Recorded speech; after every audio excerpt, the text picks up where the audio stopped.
Susannah Morrison tenía 33 años cuando todo se quebró, aunque en ese momento todavía creía que lo único roto era su corazón. Era octubre de 2022 y regresaba sola de Frankfurt después de enterrar a Marcus, su marido, muerto de un ataque cardíaco fulminante a los 34. En Alemania había pasado los últimos días organizando un funeral sencillo, casi austero, porque pensaba que el dinero sería un problema. Llevaba el mismo abrigo negro del entierro, con el forro ligeramente descosido en el bolsillo derecho, donde aún guardaba el pañuelo arrugado que había usado para secarse las lágrimas. Antes de todo esto, su vida era tranquila. Trabajaba como diseñadora gráfica freelance desde casa en Denver. Planeaban tener hijos el año siguiente y estaban ahorrando para comprar una casa más grande. Ella no regresaba a Estados Unidos esperando una batalla. Volvía creyendo que solo tendría que aprender a sobrevivir al silencio que deja una cama vacía. En el vuelo de conexión con el Wi-Fi intermitente, Susannah escribió en el grupo familiar, preguntando si alguien podía recogerla en el aeropuerto. No era una exigencia. Era una súplica disfrazada de logística. Su hermano Jake respondió 2 horas después con un mensaje seco.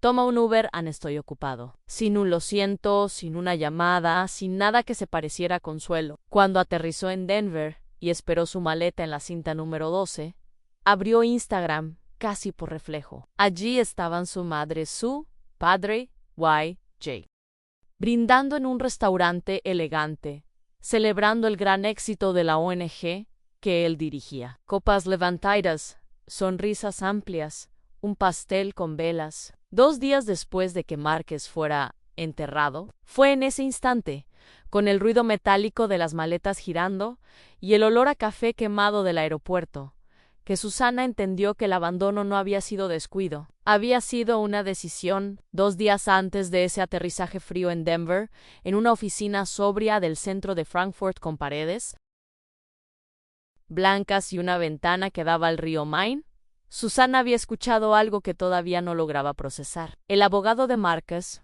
un hombre meticuloso de traje gris perla y gafas de montura fina, le explicó con voz pausada que su esposo no solo había heredado una empresa de navegación valorada en aproximadamente $12 millones, sino que además existía una póliza de seguro de vida por 5 millones más, 18 millones en total. Ella había estado comparando precios de ataúdes económicos mientras era técnicamente millonaria. La revelación no le produjo alivio, sino vértigo. Sentía que el suelo se inclinaba bajo sus pies, como si alguien hubiera cambiado el guión de su vida sin avisarle. Pero la sorpresa financiera fue apenas la superficie. El mismo abogado deslizó hacia ella un expediente adicional durante 3 años.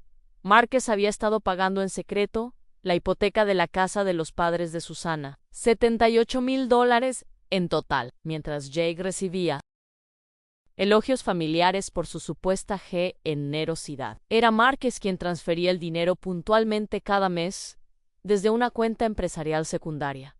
Marcus nunca lo mencionó, decía que ayudar en silencio era más elegante. Susannah recordó cada cena en la que su hermano se autoproclamaba salvador de la familia y sintió una mezcla amarga de vergüenza y rabia. El hombre que todos consideraban distante había sido, en realidad, el único que sostenía a los demás sin buscar aplausos.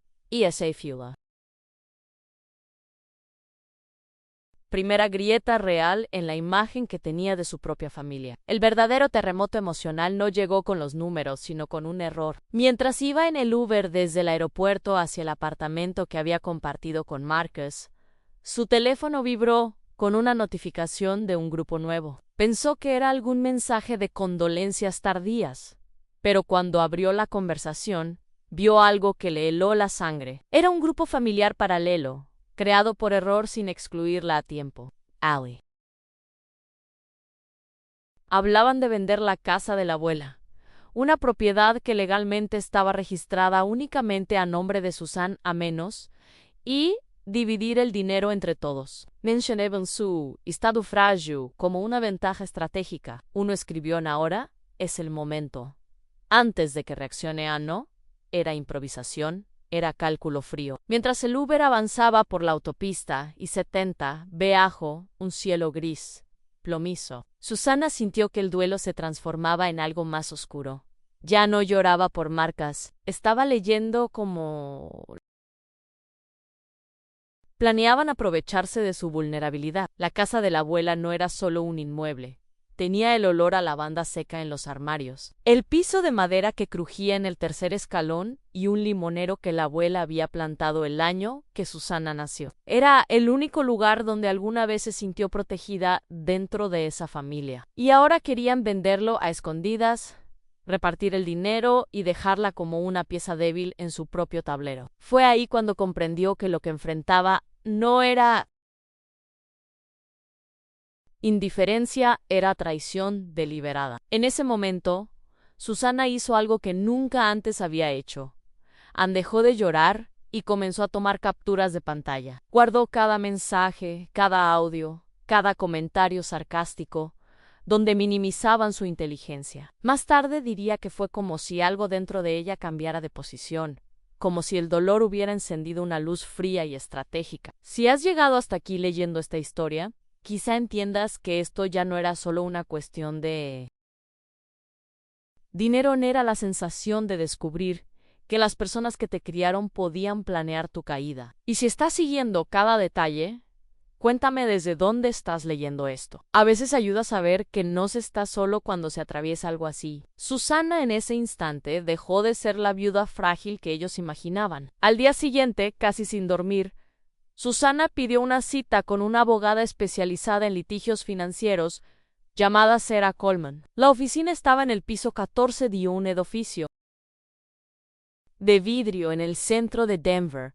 con una vista amplia de las montañas rocosas recortadas contra el cielo azul frío de otoño. Sarah tenía el cabello recogido en un moño impecable y una forma de escuchar que hacía sentir que cada palabra importaba. Cuando Susana le mostró las capturas de pantalla, la póliza de seguro y los documentos de la empresa heredada por Márquez, el silencio en la sala se volvió más denso que el aire acondicionado. Sarah no hizo gestos dramáticos, simplemente tomó notas rápidas y preguntó fechas, transferencias, nombres. Fue profesional, pero en su mirada había algo claro. Aquello era más grande de lo que parecía. La investigación preliminar reveló algo que superaba cualquier sospecha inicial. La familia no solo había planeado vender la casa de la abuela sin autorización, también habían ocultado ingresos de alquiler durante años, falsificado firmas en documentos de refinanciación y solicitado préstamos utilizando el nombre de Susana sin su consentimiento.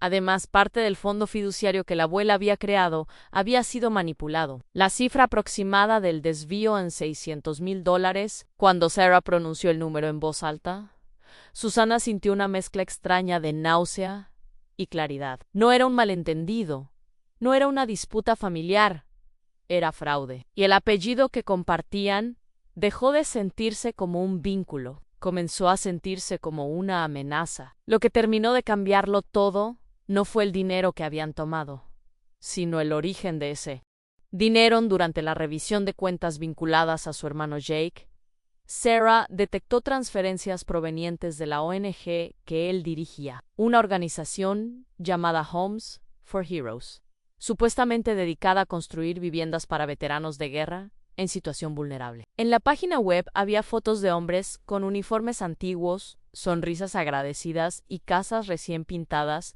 con banderas ondeando en los porches. Jake aparecía en casi todas las imágenes, con la camisa remangada y una expresión de salvador. Pero los estados financieros contaban otra historia. De los $8 millones recaudados en donaciones, apenas 2 viviendas habían sido realmente construidas. El resto se dispersaba en empresas fantasma, consultorías infladas y transferencias internacionales difíciles de rastrear. Cuando Susana entendió que su propio hermano estaba utilizando la imagen de veteranos heridos, hombres que habían regresado de la guerra con cicatrices visibles e invisibles, para enriquecerse, algo se rompió de manera definitiva. Recordó una cena meses atrás, cuando Jake había hablado con tono solemne sobre honrar a los héroes, mientras su madre lo miraba con orgullo. Ahora, las cifras revelaban lavado de dinero, uso de cuentas personales y movimientos en paraísos fiscales. No era solo un fraude financiero, era explotación de personas que ya habían perdido demasiado. Susana sintió una rabia distinta,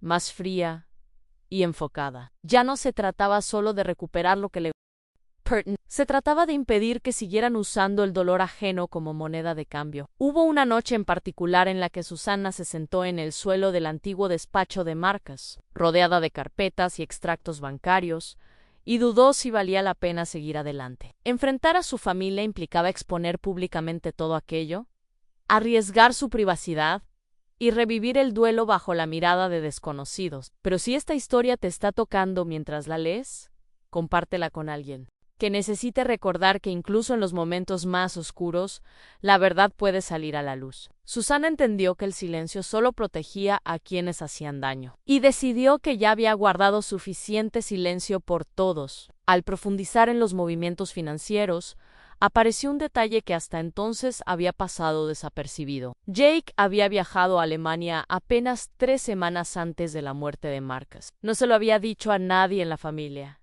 y mucho menos a Susana. El registro mostraba reuniones con un bufete distinto al del abogado oficial de Marcus, uno especializado en disputas de herencia internacional. Cuando Sarah consiguió acceso a ciertos correos electrónicos mediante una orden preliminar, descubrieron intentos formales de cuestionar la capacidad mental de Marcus para administrar la empresa heredada. El argumento era sutil, pero peligroso. Insinuaban estrés, decisiones impulsivas, supuesta inestabilidad emocional, si lograban declararlo incompetente. La administración de los bienes podría haber quedado en manos de representantes familiares. No existía prueba directa de asesinato, ni nada que indicara que la muerte de Marcus hubiera sido provocada. Los informes médicos eran claros en ataque cardíaco fulminante, pero lo que sí quedó documentado fue el oportunismo. Si Marcus moría antes de formalizar ciertos cambios en la estructura de la empresa, la familia de Susana podría haber intervenido como administradores temporales de su parte en Jake. Había intentado anticiparse a esa posibilidad. Cuando Susana leyó los correos donde su hermano hablaba de proteger los intereses familiares, sintió un escalofrío que no tenía que ver con el duelo. Era la sensación de haber estado rodeada de gente que veía la vida, a menos y la muerte, como una oportunidad estratégica. Ese día comprendió que el ataque no había empezado en el aeropuerto.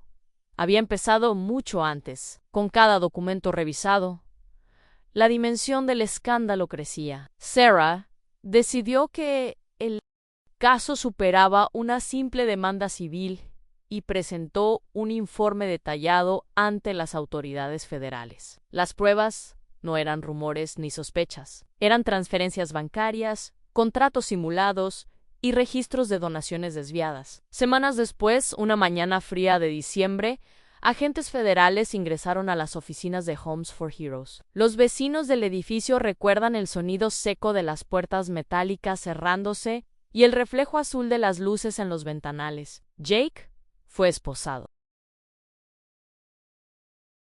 Frente a cámaras locales que, en cuestión de horas, se convirtieron en cámaras nacionales. El hombre que sonreía junto a veteranos ahora bajaba la mirada mientras le leían sus derechos. La noticia explotó en medios de todo el país. Titulares hablaban de fraude multimillonario, lavado de dinero y abuso fiduciario. Las cuentas fueron congeladas, las propiedades intervenidas, y los donantes exigieron explicaciones públicas. Los padres de Susana y su hermana también quedaron implicados en la investigación por haber firmado documentos y autorizado movimientos financieros dudosos. La familia que la había dejado sola en el aeropuerto ahora enfrentaba cargos formales. Susana no celebró.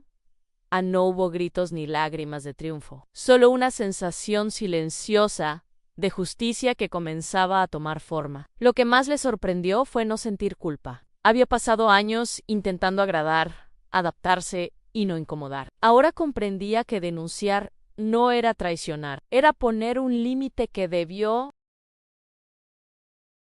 existir desde siempre. Cuando el ruido mediático empezó a bajar y los procesos judiciales siguieron su curso, Susana regresó a la antigua casa de la abuela. No había entrado desde el funeral de ella, 8 años atrás. El olor a madera vieja y lavanda seca seguía intacto, como si el tiempo hubiera decidido respetar ese espacio. Mientras revisaba papeles en un armario empotrado del pasillo, encontró algo que jamás había visto, un pequeño panel suelto detrás de una hilera de abrigos antiguos. Number.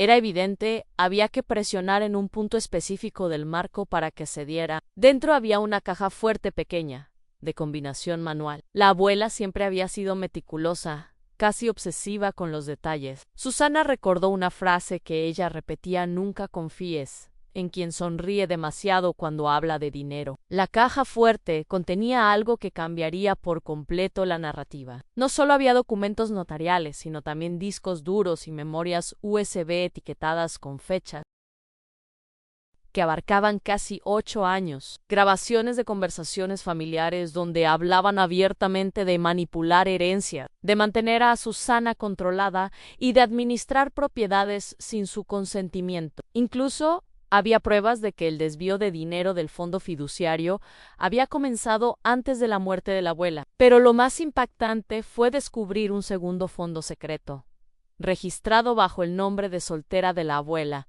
con un capital de $15 millones. Había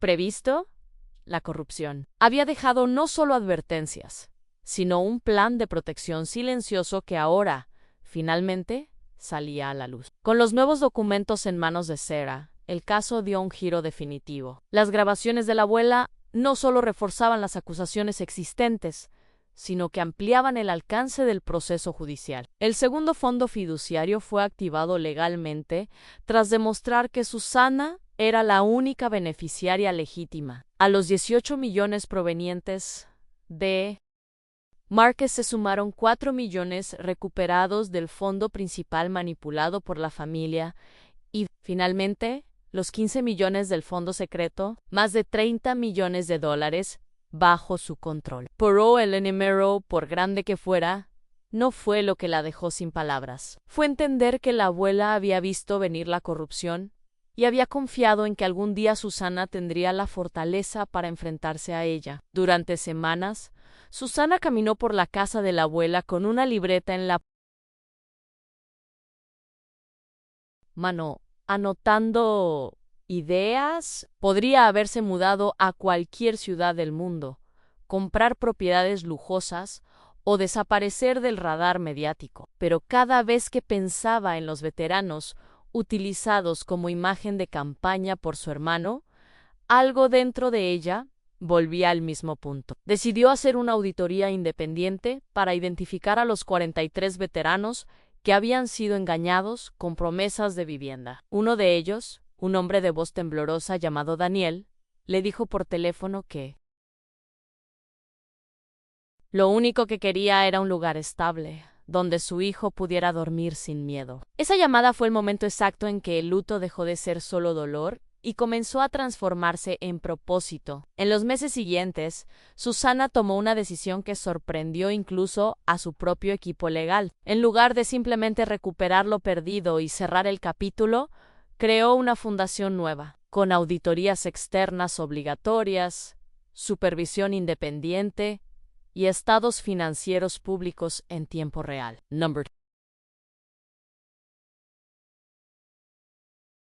Quiso heredar el nombre Homes for Heroes. Eligió algo distinto, menos grandilocuente y más honesto. Compró terrenos, contrató constructores locales y, sobre todo, se reunió personalmente con cada uno de los 43 veteranos afectados. No los miraba como víctimas ni como cifras en una hoja de cálculo. Los escuchaba. Algunos llevaban prótesis, otros luchaban con ansiedad severa. Varios tenían historias que jamás habían contado en voz alta, por primera vez, desde la muerte de Márquez. Susana sintió que estaba construyendo algo que él habría respetado. La restauración de la casa de la abuela también comenzó en paralelo, no como un gesto nostálgico, sino como un ancla. Cambió las tuberías antiguas, reforzó el techo y dejó intacto el limonero del jardín. Decidió vivir allí durante el primer año de transición, no por necesidad económica, sino para recordar de dónde venía su fortaleza. El juicio contra su hermano y sus padres siguió su curso. Hubo acuerdos, sentencias,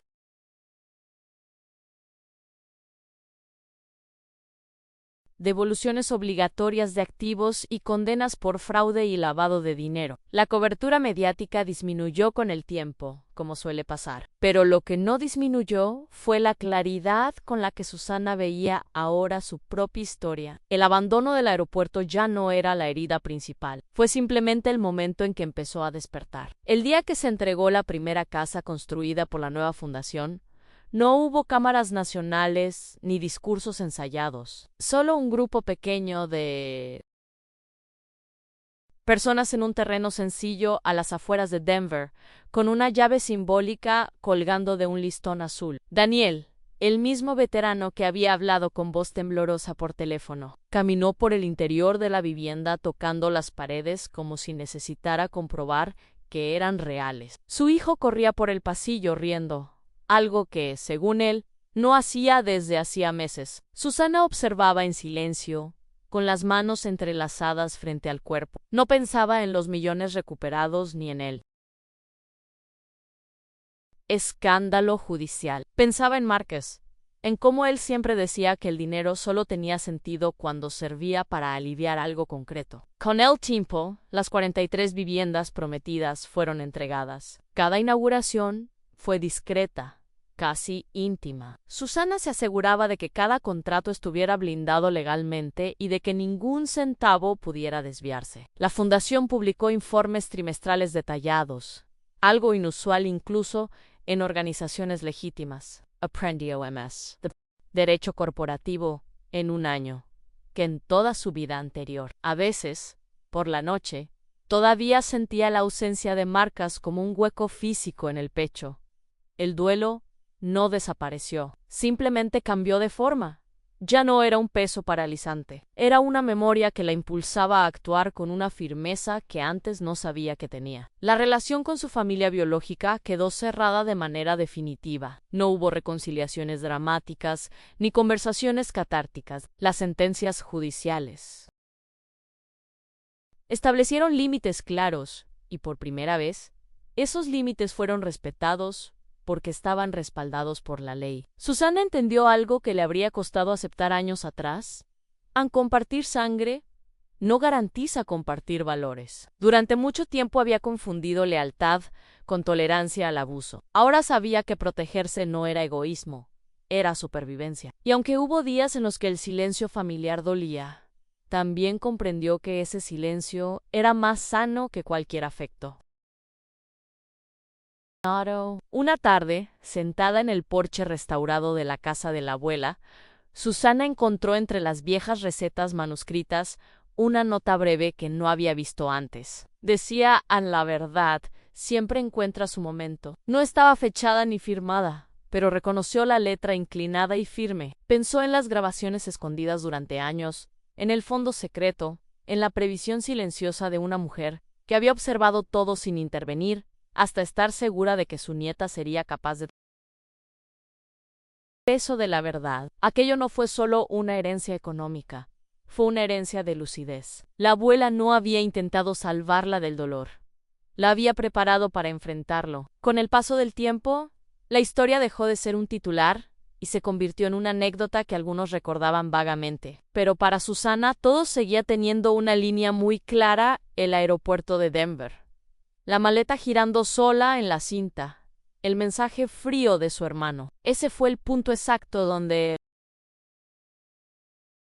ella cambió de dirección. Si nunca la hubieran ignorado, tal vez habría seguido confiando ciegamente. Si nunca hubiera visto aquella foto en redes sociales, quizá no habría investigado tan a fondo. El abandono fue doloroso, sí, pero también fue el primer indicio de que debía mirar más allá de lo evidente. Hoy, cuando Susana comparte su historia en comunidades donde otros cuentan traiciones, pérdidas y reconstrucciones, no lo hace para exhibir riqueza ni para alimentar. Lo hace porque sabe que hay personas que están, ahora mismo, en su propio aeropuerto emocional, sintiéndose solas y confundidas. Su vida no volvió a ser la misma después de Marcas. Nunca podría hacerlo, pero aprendió que el luto puede transformarse en dirección, que la traición puede convertirse en límite y que la justicia, aunque tarde, puede llegar. La viuda vulnerable que regresó de Alemania creyendo que solo tenía que sobrevivir, terminó convirtiéndose en una estratega. No porque quisiera una guerra, sino porque entendió que a veces la única forma de honrar lo que amaste es defenderlo con todo lo que eres.